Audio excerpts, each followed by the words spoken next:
নমস্কার। আপনাদের আগের ব্লগে বলেছিলাম যে মুন্নারে বেড়াতে এসে আমাদের হোটেলের খুব কাছেই একটা প্রতিষ্ঠান ছিল কালারি কলাক্ষেত্র বা কলাক্ষেত্র। এই নামের যে প্রতিষ্ঠান সেখানে প্রত্যেক দিনই প্রায় ওই কথাকলি নাচ এবং কালারিয়াপট্টু বলে যে মার্শাল আর্ট ফর্ম আছে কেরালাতে খুব ফেমাস, সেইগুলোর পারফরমেন্স হয় এবং সেগুলোতে যারা বেড়াতে যান পর্যটকেরা দেখতে যান। তো এই হচ্ছে সেই জায়গা যেখানে এরকম গ্যালারির মতো করা আছে। এই স্টেজের উপর হয় কথাকলি নাচটা, আর মাঝের ওই যে বালি দেওয়া যে অংশ যেখানে কুস্তি লড়ার মতো করে ওই নাচের আর্ট ফর্মটা, মার্শাল আর্ট ফর্মটা হয়। আর এখানে এই যে শিল্পীরা সাজছেন, এখানে বাদক রয়েছেন, গায়ক রয়েছেন এবং ওনাদের এই সাজসজ্জার ভিডিওটা করাই যায়। আমি সেই সময় জানতাম না, আমি ভাবলাম যে যদি কিছু মাইন্ড করেন তাই বেশিক্ষণ করিনি, কিন্তু এই ভিডিওটা করতে ওরা অ্যালাউ করেন। তো এবার দেখতে থাকুন, শুরু হচ্ছে অনুষ্ঠান। First, ceremonial salutation.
मुष्टि अर्धनी Mugam सुगतुंडम कवितगम हंसवक्षम Shigar हंसास्य Anjali अर्धचंद्र मुकुर भ्रमर सूचिकामुगम पल्लव त्रिपदाग मृगशीर्ष सर्पशिरस वर्धमानगम अरागम पूर्णनाभम मुगुल ये कड़कामुगम। মূলত আমার আগ্রহেই সৌরভ এই অনুষ্ঠানটা দেখতে এসেছে এবং ভীষণ উসখুস করছিল। আর এই যে কথাকলির অনুষ্ঠানটা, এখানে ওরা কিন্তু ইন্টারঅ্যাক্টিভ সেশন করেন, ফলে দর্শকদের থেকে কাউকে কাউকে ডেকে নিয়ে আসেন স্টেজে। আর পর সৌরভকেই ডেকেছে, তারপর পরে আমাকেও ডেকেছে এবং ভীষণ মজা পেয়েছি আমরা সকলেই। আপনারাও দেখতে থাকুন, খুব ভালো লাগবে।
Next statement, come on.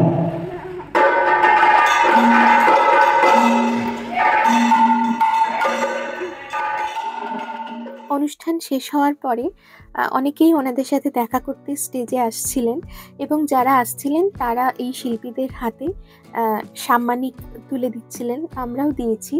এখানে টিপ শব্দটা আমি একদমই ব্যবহার করতে পারলাম না, কারণ এই গুণী শিল্পীরা বহু বছরের কঠোর সাধনার পরে এই নাচ আয়ত্ত করেন, এই অভিনয়, এই এক্সপ্রেশন, এই বাদ্যযন্ত্র, এই গান, এগুলোর কোনো তুলনাই নেই।